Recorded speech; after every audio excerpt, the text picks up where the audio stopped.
Hey everyone, good evening. I hope you're all having a wonderful day so far.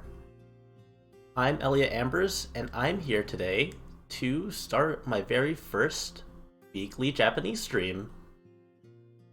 To preface everything, I am I am a teacher, but I am not particularly certified to teach Japanese. I want to get that out of the way first and foremost. The reason why I'm doing this is that I am still in the middle of studying the language, and as you may or may not know, it's said that one of the best ways to help you retain what you learn is by teaching it to others. So every week, I plan on doing a lot of studying, and I'm going to take what I've learned and what I've practiced and what I've studied, and I'm going to share that with everyone else. For those of you who may be more familiar with the language, I would absolutely appreciate if you were to correct me if I get anything wrong. And if you're someone who's new to the language, well, I hope you learn a thing or two as I go through what it is that I talk about over these next several weeks. Hopefully, something that I keep up with over the span of at least the year. I want to get through as much as I can, I want to learn as much as I can, and I want to share that with everyone. So, that's why I'm doing this. It's very much because I'm very passionate about learning Japanese myself. I'm very interested in learning the language. And I hope maybe I can help you guys as you also practice and learn and study as well. So, what I'm going to do today, what I want to talk about, I'm going to go through essentially the basics of Japanese, essentially what the foundation of the language is, and how it is that it's written, understanding the different alphabets, the way characters are written, and that'll serve as a sort of foundation for future lessons.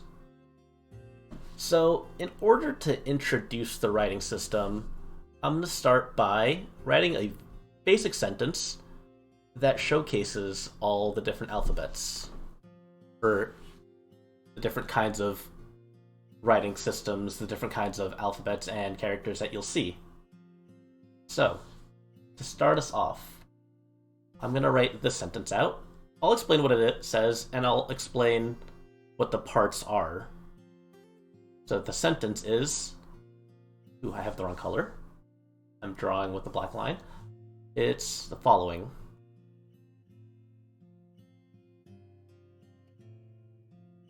Ohi o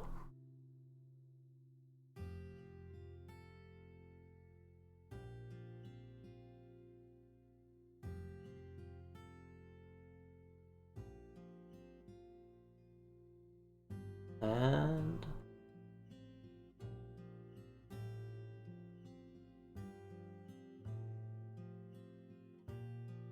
we have the following sentence here. What this sentence says is kohi wo nomimasu, or I drink coffee, or I will drink coffee, I should say. And what I want to highlight are the characters that I'm using here. We can classify them into three different groupings. We'll classify this here, this character here, and these sets of characters here. So, what it is, what we break down Japanese into are characters that we call, these sets here, we call this Hiragana. This here is called Katakana. And this here is a character that we call Kanji. So what it is, Hiragana and Katakana, they're sort of like, if you think about the Latin alphabet, the alphabet that we use in English, I think the closest comparison that you could create between them is thinking about how we have uppercase and lowercase letters. So they form the foundation of what we say, of the words that we speak and read. And kanji is essentially just words. They're even in the way we speak English, we form our words by just putting the letters together. And that's probably one of the biggest differences between a Latin alphabet or a Latin language or a language that uses Latin characters versus a language like Japanese that uses characters like this. So katakana and hiragana, they're read directly as syllables, while kanji usually it's not necessary that it has multiple syllables, but they each have their own distinct reading, and sometimes there's overlap, and we're going to talk more in depth about that when we get to my section on kanji. What I want to focus first on is talking about hiragana and katakana, because those sort of form the foundation of everything that we're going to go through. So I'm going to erase this, and I'm going to open up a table. It may seem overwhelming at first, but bear with me and I'll go through and explain exactly how we're supposed to interpret all this. Actually, what am I doing here? Let me just do that, and let's go. Let's switch to these layers here. And as you can see on the screen, I've added two tables to my screen here. One of them here, we have our table of, let me switch colors here. Also, there's something on my screen that I want to get rid of. All right. Let me just fix that. All right. So in the bottom left here, we have our Hiragana table.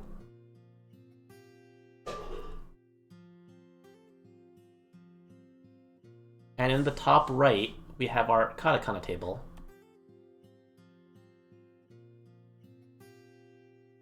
So what it is, the way that this works, Japanese is broken down into a series of, as you can see in this table here, it's 46 characters. Some of these characters are obsolete, and we'll talk about that as I run through the table and run through the explanation of these characters. So the way we use this, hiragana is used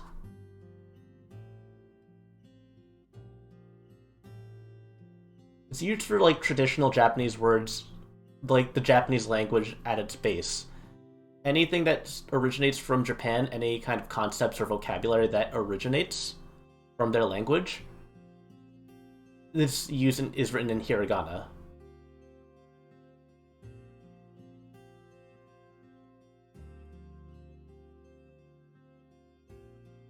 Katakana, on the other hand, is used when when the language takes words from other languages, it borrows words.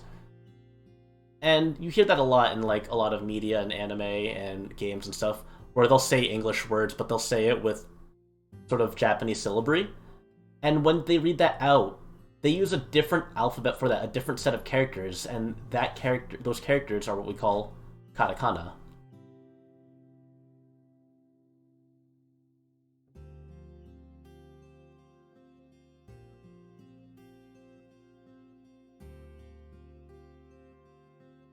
So that's the big difference. So what you'll see more often, you'll see the majority of the time, is hiragana, because when you're speaking Japanese, you're mostly going to be speaking words that come from Japan. Katakana, on the other hand, is used whenever they borrow words from other languages. And, for example, the sentence I wrote earlier, you can see the character for ko is right here. And the character for hi is right here. So, to say coffee, they say kohi, because those are the syllables that they have that sort of closest relate to the pronunciation of coffee. So, what I'm going to go through, I'm not going to go through really talking about all of hiragana and all of katakana, because that in and of itself is sort of something that could take a lot of time. And I don't want to just spend the time going over this table, because learning all these characters is something that really takes a bit of memorization and a bit of just flashcard practice. Because this is something that if you've never really been exposed to Japanese before, it's not something that I can really help you learn over the span of, say, the 5 to 10 minutes that I go over it. It's important that if you do want to follow along and learn, that you take the time to find some kind of app or tool to sort of help you learn and commit these to memory, because that's really the way you're gonna sort of dive into understanding the language. It's very important that you learn, at the very least, learning hiragana, just to have an idea of like all the different syllables and different sounds that you hear in the language. Katakana is still important to learn, but obviously you're going to see it a lot less than you'll see hiragana. Over the course of the next few weeks, as I go through my lessons, when I write sentences out in Japanese, I'm not going to leave you guys hanging and expect you guys to have all this memorized already. I will be writing out sentences all in both proper Japanese form, in complete hiragana, and I'll also be writing the English out as well, or the romaji, as they call it. So what I do wanted to cover on both these tables, though, is that as you look at all of these charts specifically were taken off of Wikipedia, and they show you not just what the characters look like, but they also show you instructions on how to draw them out. I'm going to take a different color here. I'm just going to highlight over some key hiragana that I do want to note before I move on. Well, first, actually, I'm just going to very quickly talk about the pronunciations. So if you notice, all these letters on the table correspond to a vowel sound and a consonant. And the way these consonants are pronounced, starting from the right column here, you can see it's a, I, U, E, O. So those are the 5 basic consonants, and as you can see, they have the K, S, T, N, H, M, Y, R, W, and those sounds. Those are the sounds that correlate with the vowels. So we have ka, ki, ku, ke, ko, sa, shi, su, se, so, ta, chi, tsu, te, to, nani, nu, ne, no, ahi, fu, he, ho, mami, mu, me, mo, ya, yu, yo, rari, ru, re, ro, wa, we, we, ro, wo. And you can see here they have this character N, and it actually also looks like an N. It's a pretty helpful mnemonic that I use, or pretty helpful thing that I noticed that helped me a lot recognize that sound, is that the N sound just looks like the letter N. So looking at all these characters, some important things to point out. Even though, like I said, it's a consonant and a vowel sound, there are some exceptions to that. For example, the S sound with the I vowel is not C, but rather it's she. For the T sounds, it's not T, but rather chi, and it's not tu, but rather tsu. And lastly, we have here in H, there's no hu, but rather fu.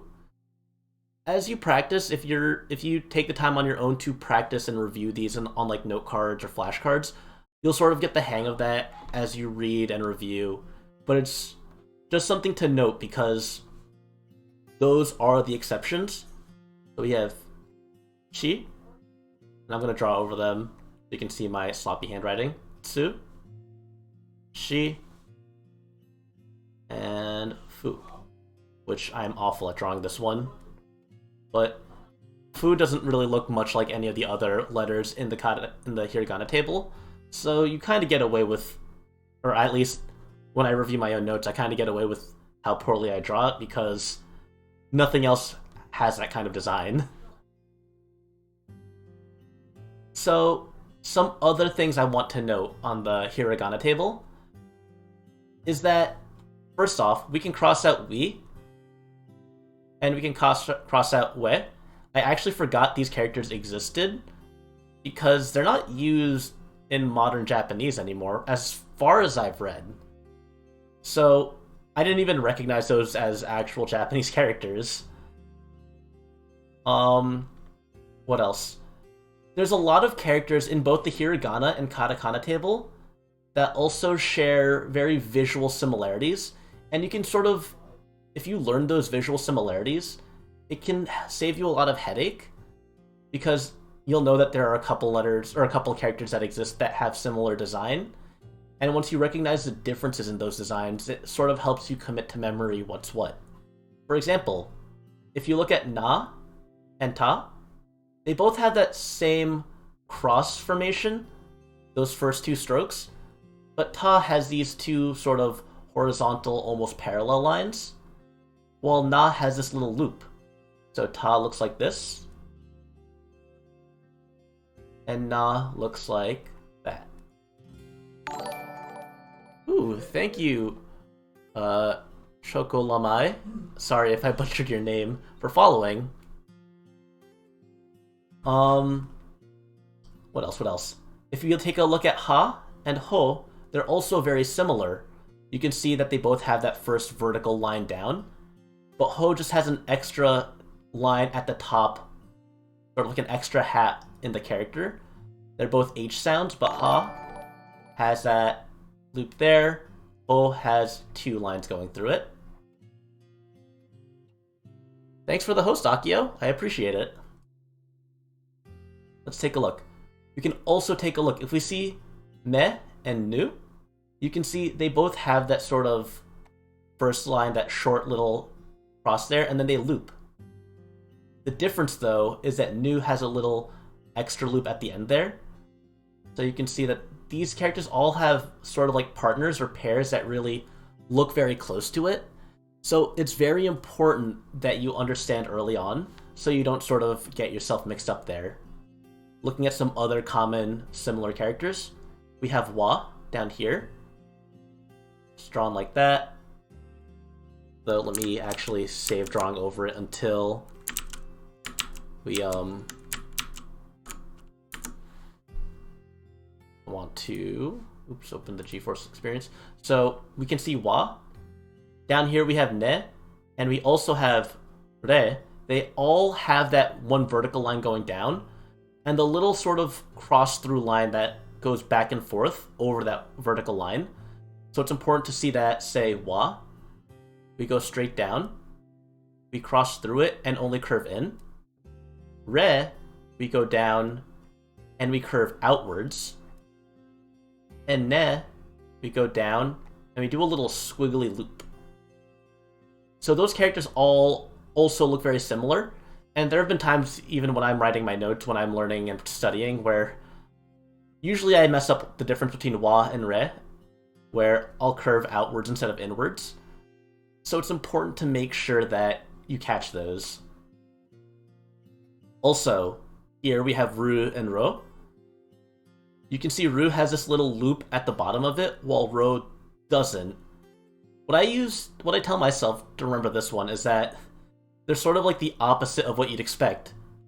The one with the O sound doesn't have an O in it, and so Ro doesn't have that little loop. That's how I sort of like told myself when I was first learning to sort of memorize what symbol is what. That's Ru. And Ro does not have the loop at the end. I don't think I'm missing any other... Oh, if we take a look here at Sa and Ki, they have very similar designs, but again, kind of like with Ha and Ho, where Ho had two lines crossing through it and Ha had one. Sa and Ki, yeah, it's very important. That's something that I did a lot, was just figure out those little tricks for the ones that look so similar. It's just, you gotta commit these kind of little mnemonics, or these little like patterns to memory, because it really, really, really makes it a lot easier as you study and as you practice to just know these tricks. Sa and Ki, similarly. Sa has one little cross going through it. So we go like that. Ki has two crosses going through it. And then we go down like that. Another note for Sa and Ki, specifically, is that on some web browsers, Sa sometimes gets written like this. And Ki sometimes gets written like this. where they don't fully connect it. They don't fully do that loop. They'll sort of like be two separate dashes. So it's not a different character. It's just some fonts kind of just look like that. Let's see if there's any other similar characters that I'm missing. I think that's for the most part the big similar figures in Hiragana. And again, a lot of this, it's daunting because it's an alphabet with like 46 different characters to learn. But the big thing is understanding sort of the pattern between them, that it's just all vowel based. A, I, U, A, O, Ka, Ki, Ku, Ke, Ko, Sa, Shi, Su, Se, So, and so on. I do also want to talk about the Katakana table because the Katakana table especially has very tricky, similar looking characters. And first off, again, I did not realize that these were characters. We can just ignore we and we.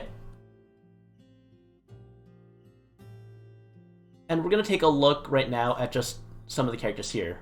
The first one being this un sound. If you take a look at n, and all the way over here, so, they both have this curve here, this big, like, curve in the bottom right. But n's a little more horizontal. So, it has, like, a more horizontal small tick, while so goes more downwards. So, I don't really... This is just one that I, like, sort of... There was a video that I watched a while ago. It was, like, a Japanese, like... I think it was a learning supplement for people who are learning Japanese. And the only reason why I really remember the difference between n and so is because the main character's name in that video was Erin. So she wrote it as E, the n. And what I noticed when she wrote it was that she wrote that n with a very clearly horizontal line. And I think, like, for your own notes, for your writing purposes, it helps a lot to know that, like, the N sound, has that more horizontal tick mark, while the so character has a more vertical tick mark.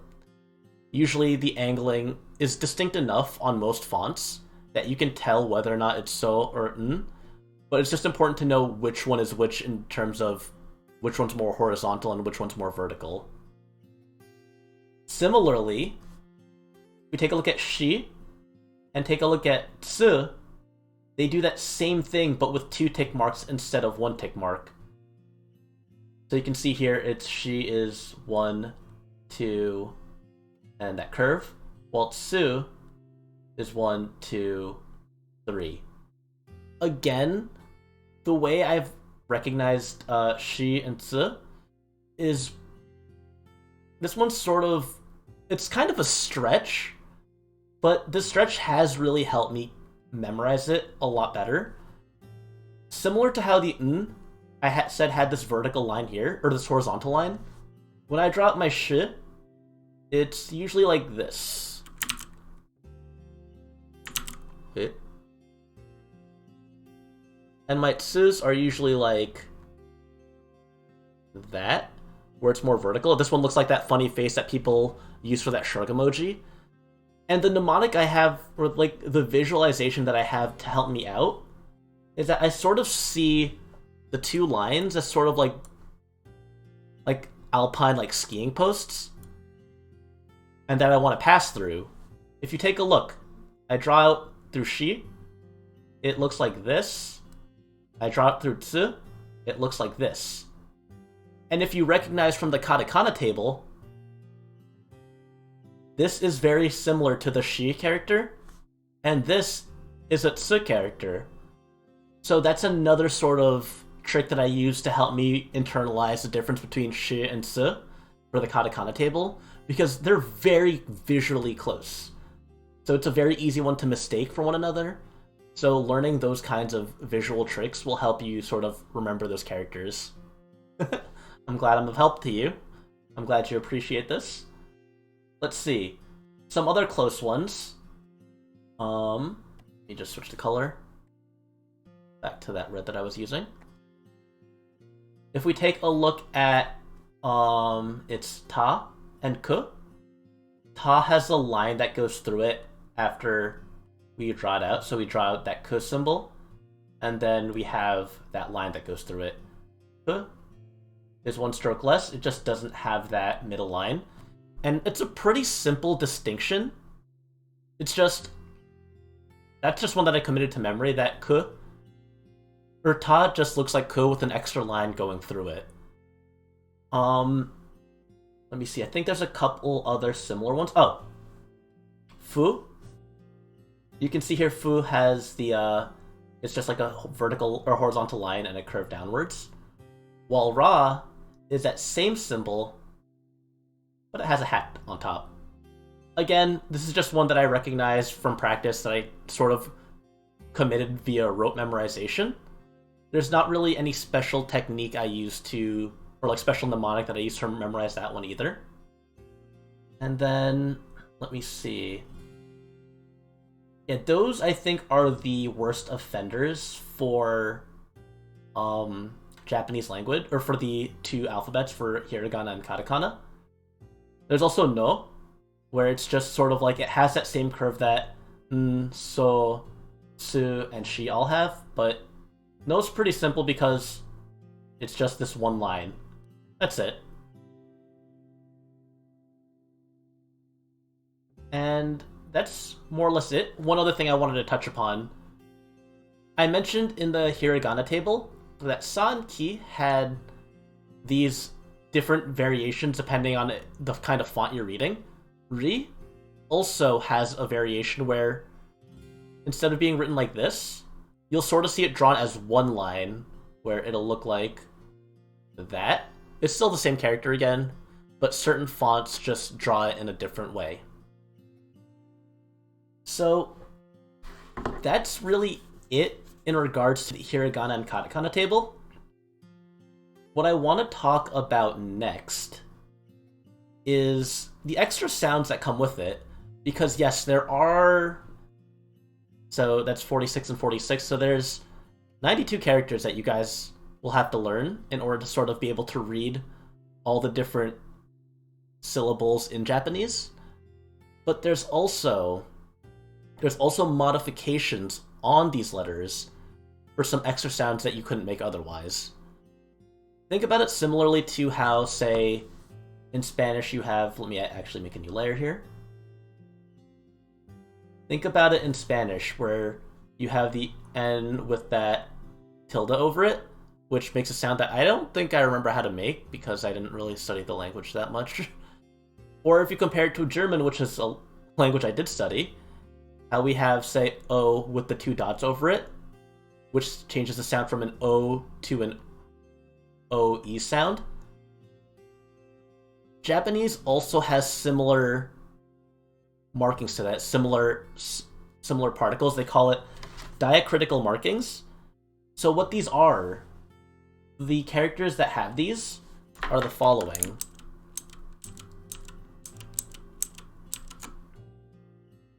The following characters that get these sort of diacritical markings, these different sound effects, are the K, S, T, and H sounds. I believe that's... I don't think I'm missing any of them. Yeah. So these sounds, ka, ki, ku, ke, ko, sa, shi, su, se, so, ta, chi, tu, te, to, and ha, hi, fu, he, ho. These sounds all have certain markers that we can apply to them, and it'll change how the syllable is said. And it's sort of... I know sometimes some sources will say that they sound like more muddled sounds. For example, there's a distinct relationship that these all have. K sounds turn to G sounds. S sounds turn to Z sounds. T sounds turn to D sounds. And H sounds actually have two specific markings. One that turns into a P sound, and one that turns into a B sound. And I know I explained a lot of this without actually writing it down, so let's actually write this down. I'll use the K column for an example. So this... Ooh, that's very bad. This is ka. But if we add the markings to it, they're actually called dakuten. It's these two dashed lines above here. This turns from ha to ga. Similarly, if I have i, it turns into gi. And like, the way you get these sound effects, kind of like, imagine if you like pinched your nose and tried to say it out. Like I say ka, ki, ku, ke, ko. And I'm going to try to say those same syllables with my nose pinched. Ka, ki, ku, ke, ko. It sort of muddles the sound until like closer to a G sound. I think it's most obvious with the T sound effects actually. Like ta, chi, tsu, te, to. Ta, chi, tsu, te, to. It sort of turns that T sound into a D sound. So a character like ta turns into, when written like this, goes from ta to da. And the tricky part here is to consider how the T and S columns both have characters that don't follow the exact flow of the syllabary here. So it's ta obviously becomes da, te becomes de, to becomes do, but chi becomes, when we put that marking there, sometimes they say G, or sometimes, I think really, yeah, I think it's usually romanized to G. And then tsu becomes z. If you watch a lot of anime, sometimes when they get really dramatic, they'll usually write like this at the end of anime. And that's pronounced tsuzuku, or to be continued. So it has both the original sound and that sort of muddled sound, that diacritical marking, to say that they're pronounced similarly, but one of them has a sort of muddled sound.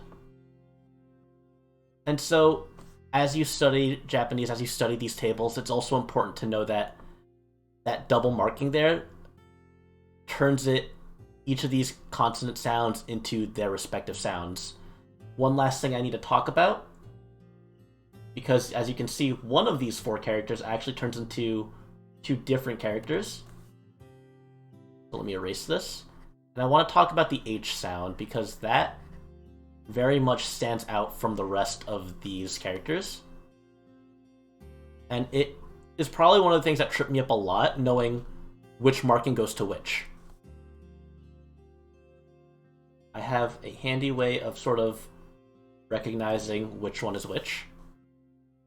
So if we take the character ha,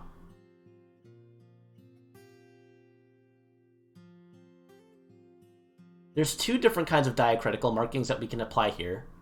The one that we talked about, the dakuten, that apostrophe mark looking thing, or quotation mark I should say. This turns ha into ba. And ha, the H family, is the only set of vowels that uses this marking. It's a little circle that we call this pa.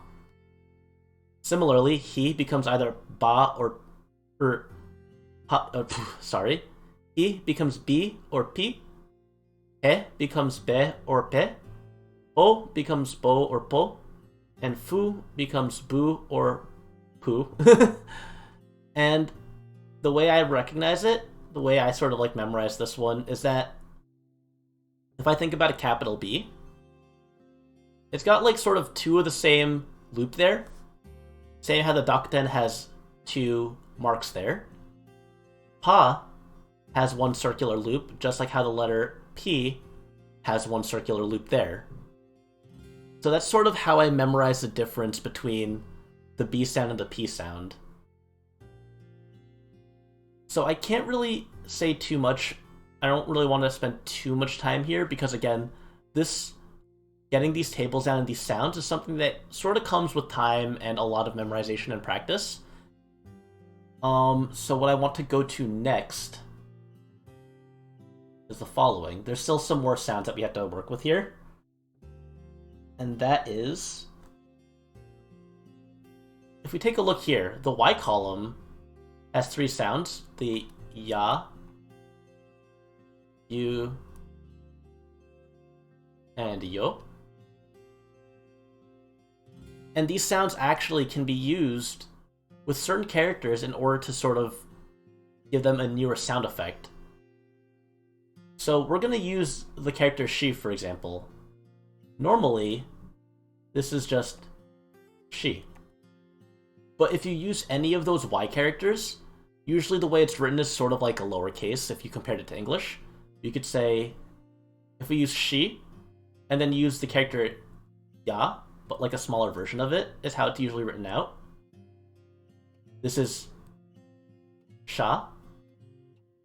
If we use you, that's shu. And if we use yo, that's sho. So she with ya becomes sha. She with you is shu. And then she yo becomes sho. Same with chi. It becomes cha, chu, and cho. Na, we get nya, nyu, nyo. And most of these sounds usually go with the, there's only really one consonant in each, or one vowel sound that takes those Y sounds to those characters. So like I showed with the S sounds, it's the she character that works with the Y's to create these vowel sounds. For the T's, it's chi. So we have, like, this would be cha. For the N sounds, it's na. So if you want to be a cat girl, you can go nya or nya. For H, ha, you can go, we use a ha to get, say, ya. For M, it's, I believe it's the me character. It's like, say, this would be myo. And for R, it would be the re character, so this would be you. And it's only those consonant sounds, so the T consonants, the N consonants, the H, the S, the M, and the R's. Those are all the ones that can get paired up with these like lowercase Y sounds in order to produce those different sound effects. Like you could see here, that's how you would say, like, you play Street Fighter, the Rising Dragon Punch, or the Sho Ryu Ken would just be then N. But you can see it makes use of that small Y vowel sound twice. Let's see what else. So there's a lot that goes with this table, so I'm just sort of like very briefly explaining this. I'm still already at 40 minutes. So what I want to talk about next, very quickly, is that you'll see sometimes characters written like this. Let's say if we take the word matte, which is to wait, you know, like very commonly said, chotto matte. This is matte.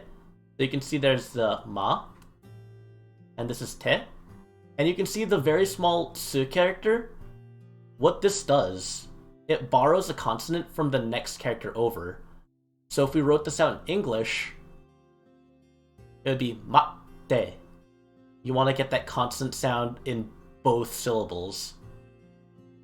So say a character, a word like, we use the word, let's say, This would be something. This would be the word zutto.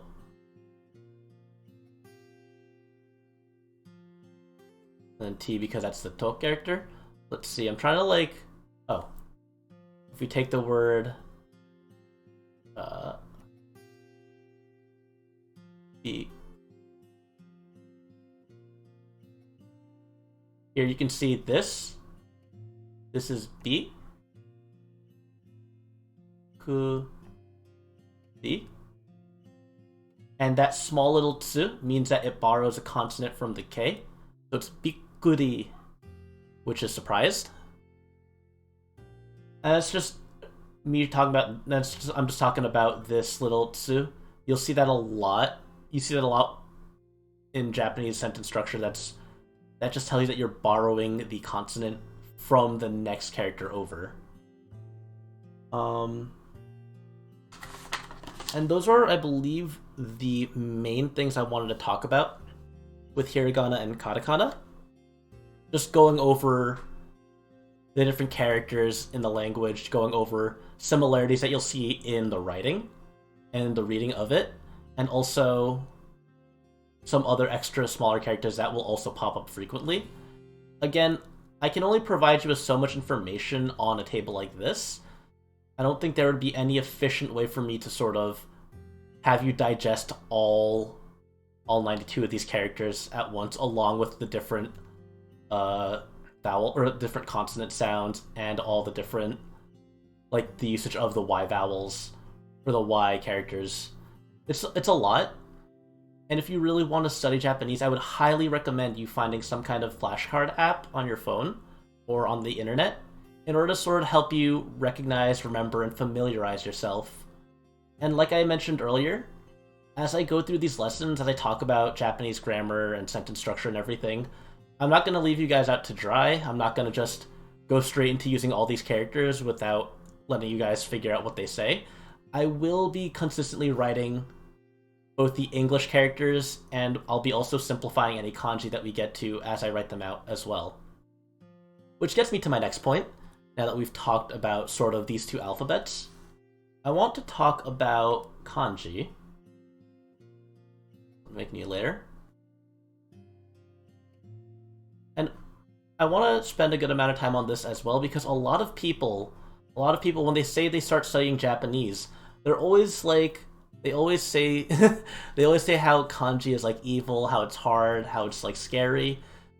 But honestly, over the time that I've spent studying Japanese, most of what I've done has been kanji practice, because I've been really bad at keeping a consistent focus on grammar studies and like opening a textbook.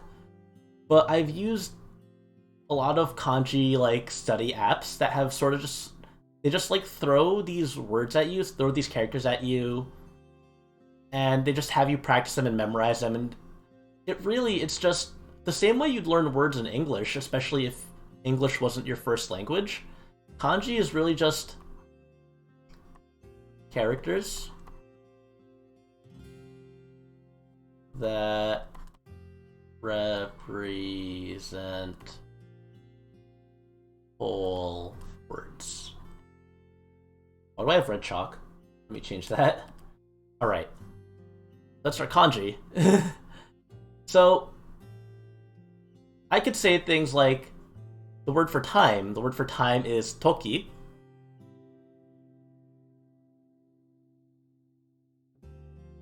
That's two characters. In order to save space and in order to make all your sentences, in order to make them not read as just an entire string of hiragana, kanji is there to sort of help you visualize what is being talked about. And it's also helpful because in Japanese, there's a lot of words that have the same pronunciation. And yeah, I also do imagine images or pictures to go along with them, especially for the ones that it's more convenient to do so. Not all of them are, but for a lot of the, especially a lot of the ones that you learn at the start, they do have very good imagery to refer to them. But for example, we have characters like time, which is written out as just, this is one character here.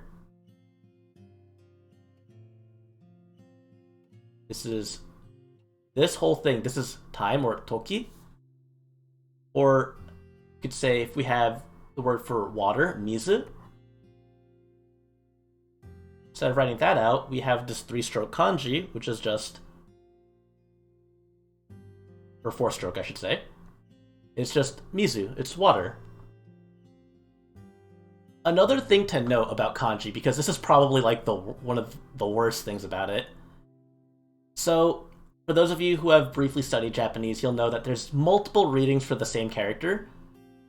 This here, when you talk about like time as a concept or water as a concept, these readings here are what we call the unyomi, which is sort of the Japanese reading, the Japanese pronunciation of those words, sort of when they refer to these as like object or nouns. This is typically how they're pronounced.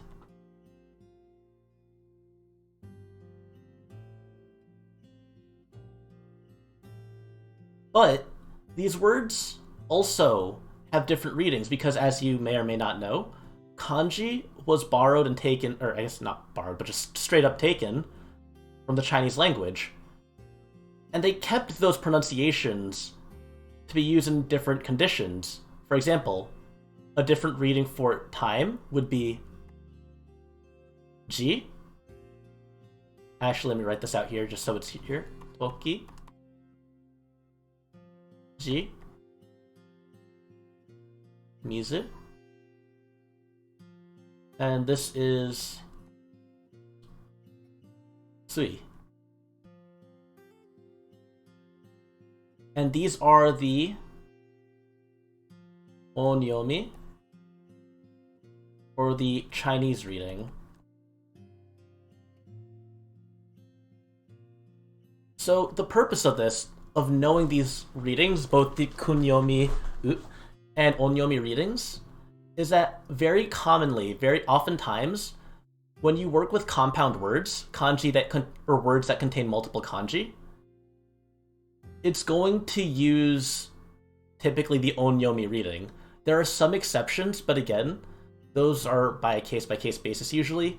More often than not, even like when I'm reviewing, I'll see a kanji or like a compound word, and I'll usually be right with my guess on the pronunciation based on what I know about the different readings. For example, if I have the term, the compound here, this again is ji, for time.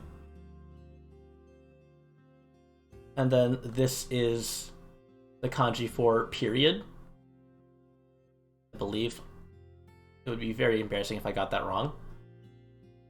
This is jikan, or time. It's just another expression for time. I believe it's also used to represent hours also. There's also, like, if I do this, this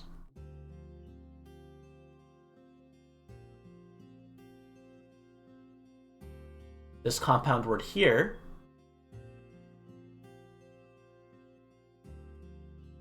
this is jidai, which is like refers to an era. And you can see that both these, like especially like jidai, uses time as a word because when you're referring to an area, you're referring to a time period.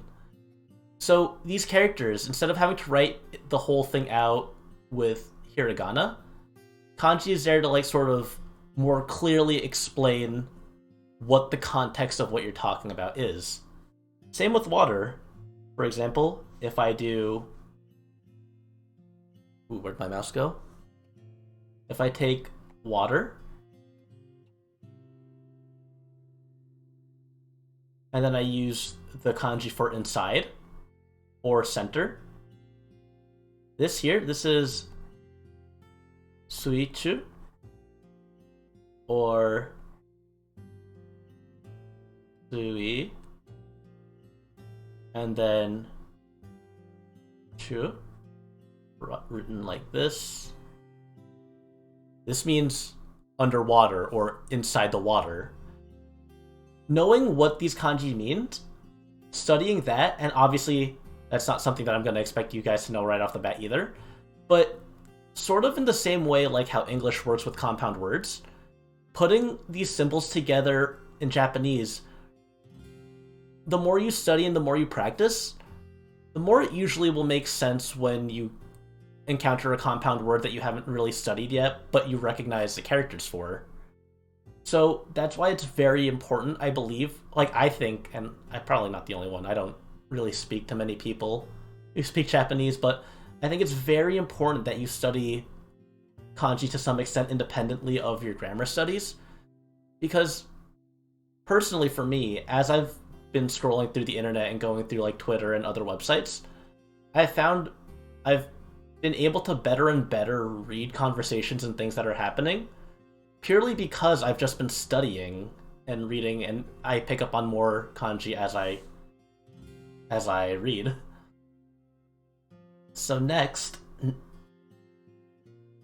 I want to compare this sort of like to give you an idea, because there's a lot of different kanji and there's a lot of kanji that's similar to each other. But in a similar way, there's that whole thing that, I don't know, depending on where you've gone to school, you may or may not have seen this sort of, it's kind of like clickbaity, but there's this whole paragraph that's been written that they say sort of is like, you can read this weird paragraph because the order of the letters doesn't matter. The only important thing is that the first and last letters are at the right place, and the rest can be a total mess and you can still read it without problem. This is because the human mind does not read every letter by itself, but the word as a whole. So the thing about this, right? There's partial truth to this. We can see shapes in these words, and as we know what these words mean, we know what the meaning behind them is. But that's not the whole of this paragraph here. If I show this now, this sentence down here is much harder to read despite the fact that it uses the same rules as the paragraph above. It says, big council tax increases this year have squeezed the incomes of many pensioners. And part of the reason why this sentence is so much harder to read is because you have to think about certain characters, like the way they're placed in the word. Thinking about how, like, both the C's here are together, how council, where the I is, where all these shapes follow. Same here, you could see these double letters. There's a lot of words already that exist that have the same starting and ending letters, and their insides are mixed up because they're just different words. Things like, if I were to use the words, let's say, like words like salt and slat, we know these are two different words, even though they have the same starting and ending. Their middle two letters are just swapped. We can see shapes here, though. We can see that the first letter, or the second letter, goes up, and then it goes down, and then it goes up. And that's the shape that we see in it. It's a similar idea in kanji where you just have to recognize the shapes, and once you have those shapes committed to memory and their meanings, it's really not that much of a problem. It's just you have to take the time to sort of learn how that all works. For me personally, I use an app called Wanikani, and it does an excellent job of breaking down kanji into its sort of basics, into each of its individual parts. How the different kinds of strokes that you'd write in a kanji sort of form a character. And I think if you're ever really interested in learning that, expanding your vocabulary, this is a very important app. Some other people will also recommend Anki. I personally haven't used it, but a lot of people say that these are both very good apps for practicing and studying kanji. If you want to take a look at those, they use a system that's called the, I think it's the stress repetition system. So when you start with these apps, they won't give you a lot at first, but it'll build up, and yeah, I recommend it.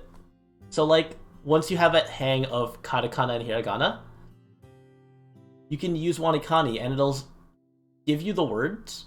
So it'll tell you you'll do the lessons, and then usually it's after 3 hours you'll get a review, and then I think it's another 3 hours, and then you get another review. So you go through the same words that you studied, and then they increase the time a little bit. I'm not sure what the exact difference in time is after the first couple times. It might be like, I think, maybe like 9 hours or so, or 6 hours. But the idea is that you practice it, you wait a little bit more, wait a little bit longer than you did last time, and then you review again. And the idea is that you'll eventually have had enough time without seeing the word again, but it'll have been burnt into your memory at that point that you just know off the bat what the word is, even though you hadn't seen it in a while. Where I'm at right now in Wanikani, and there was a point in time where I slacked really badly with it, but ever since I got back into practicing kanji more frequently, the words that I practiced in, I want to say it was August, so that was about half a year ago, those words are finally at the last stage of sort of repetition for me. Once you have worked on it for a long enough time, Wanikani sort of tells you that you've burnt it into your memory literally, and they won't reappear in your practices anymore. They think that at this point you have it mastered and that you've done all that you need in order to sort of ingrain it into your memory. So it's a really helpful tool because it sort of lets you build on that familiarity, and while it's easy to fall behind, you always are able to get back to it. And I think that's really what's most important, is that even if you can only do a couple of vocab reviews, like review a couple of vocab terms a day, I think it's still worth it to just practice and just do something in order to give yourself a little bit more exposure to the language every day. Like, this morning I woke up and I had 86 reviews waiting for me, and I did a couple of them. I think I got through 36 words, and then I was like, I'm very sleepy, and then I just kind of took a break.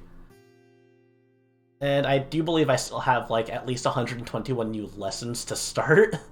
It's very easy to just see that number of lessons and be like, I'll do it later. But I usually have just been trying to keep at a pace of like adding a couple of vocab words a day, adding a couple of vocab lessons.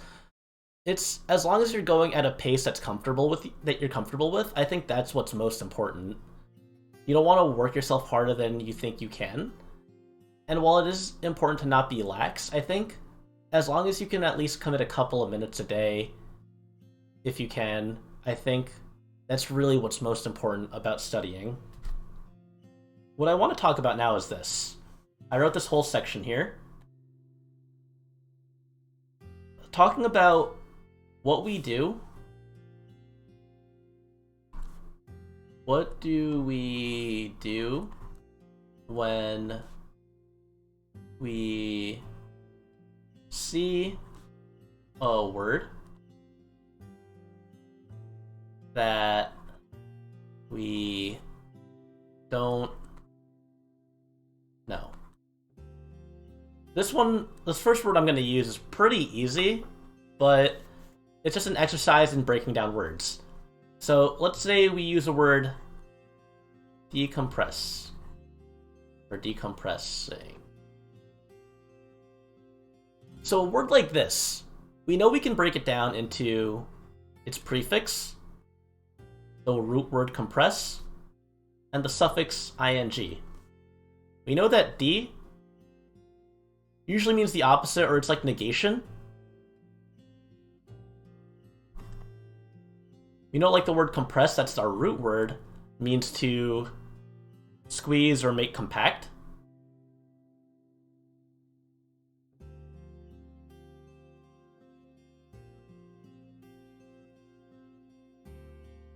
And the ing is just simply, it's like a state of being.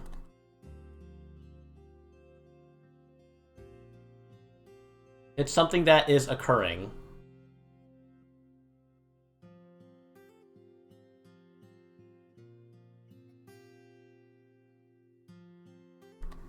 So we know that decompressing means that instead of something being squeezed or being made compact, it's doing the reverse of that. It's unsqueezing, and it's in the middle of doing that. It's in the middle of expanding. So when we don't know a word, but we can see the parts of it that we do know, we can break it down and sort of infer what it means. However, what do you do when you see a word that you don't know? Like, if I saw the word...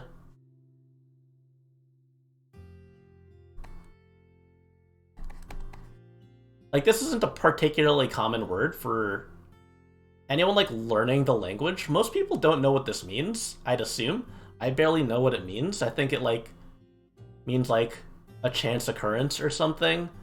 But this is, like, the kind of word that I would have to go into the dictionary to look up.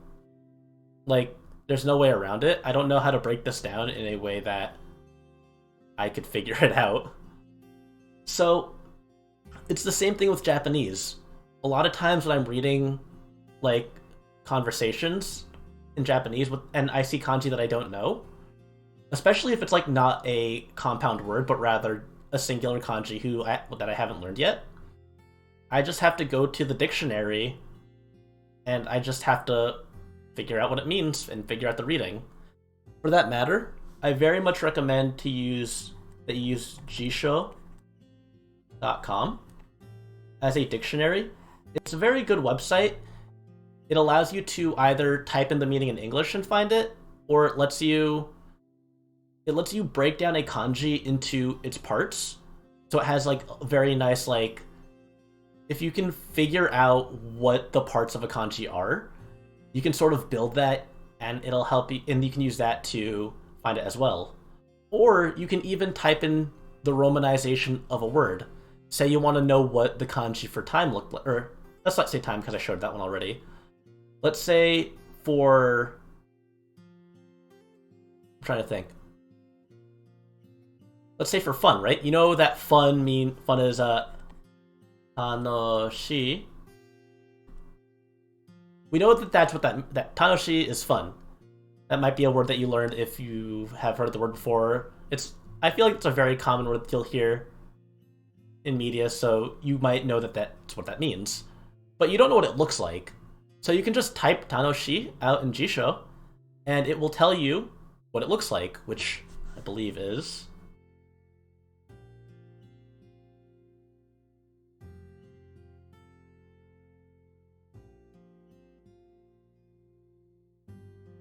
tanoshi. And you can see actually this word is a character here for comfort, actually. And then shi, which turns it into an adjective. That's something that we'll get into later. So now I want to talk about the whole breaking down words with kanji, because it's a very similar idea to what I talked about here. And I'm going to show you guys just some examples of compound words, just to, like, sort of expose you to some different examples of kanji. You watch anime a lot. I probably said that a couple times, more than enough times at this point. Usually at the end of an episode, they'll be, like, talking about what's going to happen, and they'll say jikai, which means next time, because the kanji that they use here, this is next, or ji, which, as you might have noticed, ji, that was also the reading for time, but they don't use toki for next time. They actually use this, which is a counter.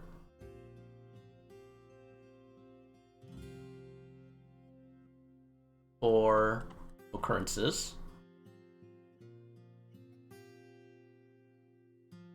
Or times. And that's read in this case as kai. So this turns into, when you see the compound word,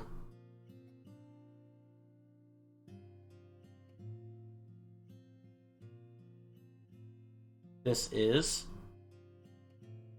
jikai. Ka I or next time. So that's what that means. It's a pretty simple kanji. It's a pretty simple compound word using next and then the symbol for the amount of time something happens. That's next time. Take a sip of water. I've been talking for an hour.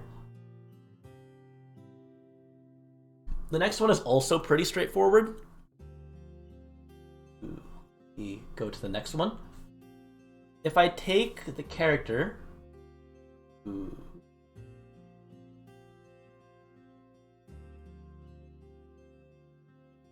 Can't I make a new... There we go. If I make the character for holiday... Oh, I messed it up already. If I take the kanji for rest, and then the character for day, this is day and this is rest, we get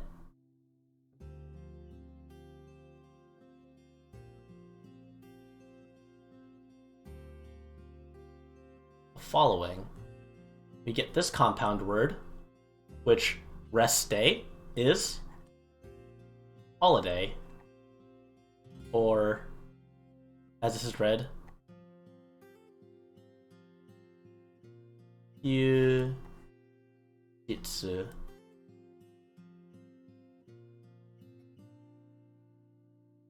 Wait, little typo there. Yujitsu. That's a holiday. Sometimes they're not exactly as obvious. For example, if I do the kanji for bright,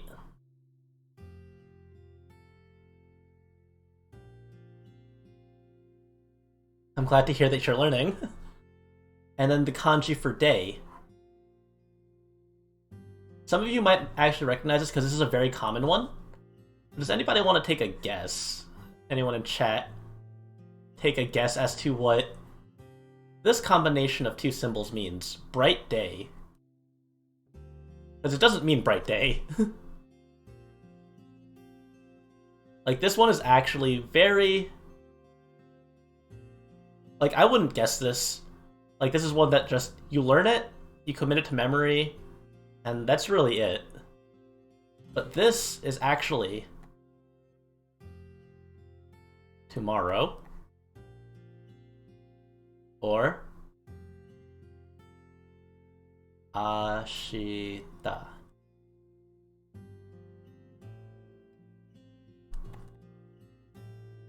So like when you say mata ashita, it looks like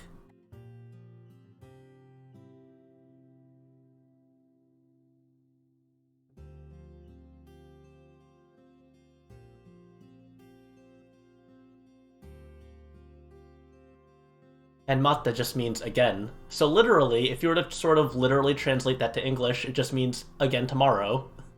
Mata ashita. And then this one, I posted a thumbnail to this on Twitter, so you should probably recognize what this means. But we have the kanji here.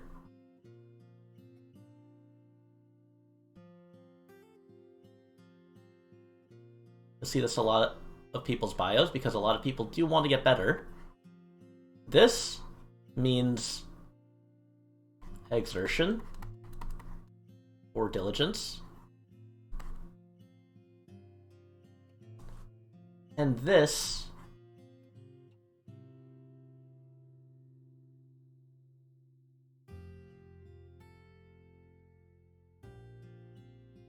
means power or strength.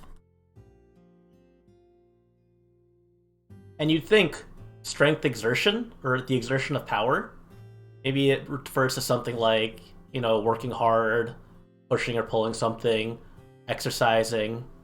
But no, as you may have noticed in the thumbnail, or what a lot of people have in their bios, This is...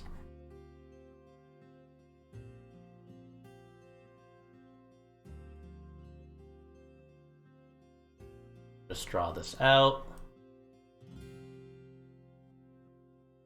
Study. This is Ben.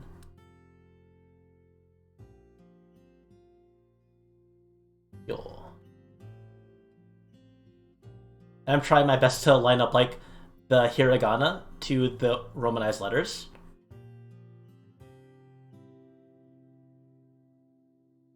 And it's not something that seems really obvious, like I don't think I would have guessed that at all. But again, kind of like in like high school when you take vocab tests where they have you learn new words, it's the same thing with Japanese, the only difference being that you at least have a foundation in your language to sort of help you understand the meaning of these words better. And I think being able to connect that to English does help a lot to speed up the process of knowing what these things mean. And I mean, even though like some of these cases are weird, like study being exertion and diligence, or tomorrow being bright day, it's not like English doesn't have its fair share of strange words.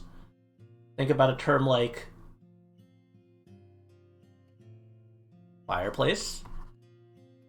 We know that that means place for a fire. So yeah, a fireplace. It's a place for a fire. But if you're not native to speaking English,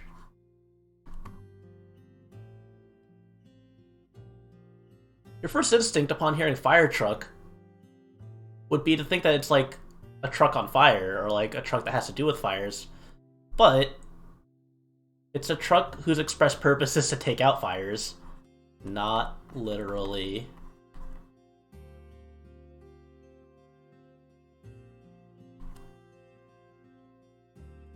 It definitely is. There's a lot of rules in English because it borrows from so many other languages as well that we have to understand that other languages have their nuances.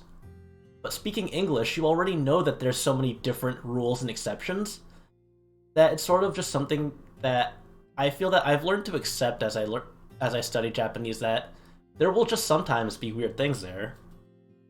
I remember I was having trouble thinking of some other weird words, so I had asked my wife last night about this, and she gave me some good examples, like, you think about a greenhouse. For someone who doesn't speak English, they would just think a house that's green. But we know, as English speakers, that a greenhouse is a house or a building, a facility that is to promote better plant growth, not a literal.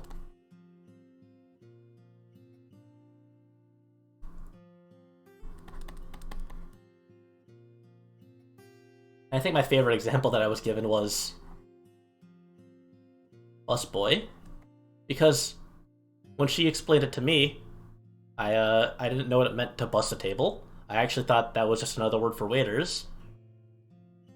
Not a boy on a bus. So even in the English language, there are words that just... We have homonyms, we have homophones, we have words that can mean different things depending on the context. It's the same thing in Japanese. And while it can be frustrating when you get your feet wet, when you start learning about all these similarities, all these homophones, and all these homonyms, it's important to know that this is common in all languages, and that it's just another hurdle that we have to get through. And it's important that you just, even if it's little by little, even if you're not like doing intensive studying every day or every week, as long as you're devoting just a little bit of time to keep your familiarity with the language there, I think that any progress that you make is good progress. So that's all I really have to talk about for this week. I went over a little bit longer than I usually do. It's funny because usually the classes that I teach, I'm always struggling to talk for enough time, but I guess on a topic like this, I was able to go for about 75 minutes. I hope that you learned something today. I hope that if you weren't familiar at all with Japanese, that I helped. Um, next week, next week, I am going to start talking about some basic introductions and some basic grammar stuff. So I hope that if you're interested, that you try and learn and practice some katakana and hiragana, get a head start on that. Again, I'm not gonna go and write all that stuff without you guys not having memorized it yet. I don't expect over a week for people to just learn that. I think when I was studying hiragana and katakana, it took me, I want to say, a week or two. What day next week? It's probably gonna be the same day, Thursday at 6 p.m. Eastern Standard Time. So, yeah, it takes a while to really internalize, like, being able to read the characters, and, like, the moment that I was able to just read sentences and conversations, or at least the hiragana in them, I, like, felt very satisfied with myself. It's, like, really rewarding to be able to sort of, like, dig deeper into that language. And I think it's just such a great feeling. But it's not something that you have to rush. I think as long as you're practicing just a little bit, you'll really just, it'll come to you.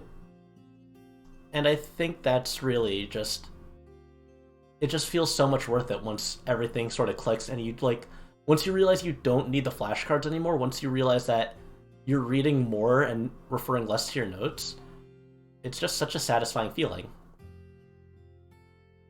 So that's it for today. I'll be streaming again the same time next week, Thursday, which is going to be the 18th. Thursday the 18th at 6 p.m. Eastern Standard Time. Thank you for everyone for showing up. I hope you all enjoyed, and I hope to see you all again next week. And if you're watching this in the archives, as I'm going to repost this to YouTube, I hope I can also see you there as well. And that's it. Thanks for showing up, everybody.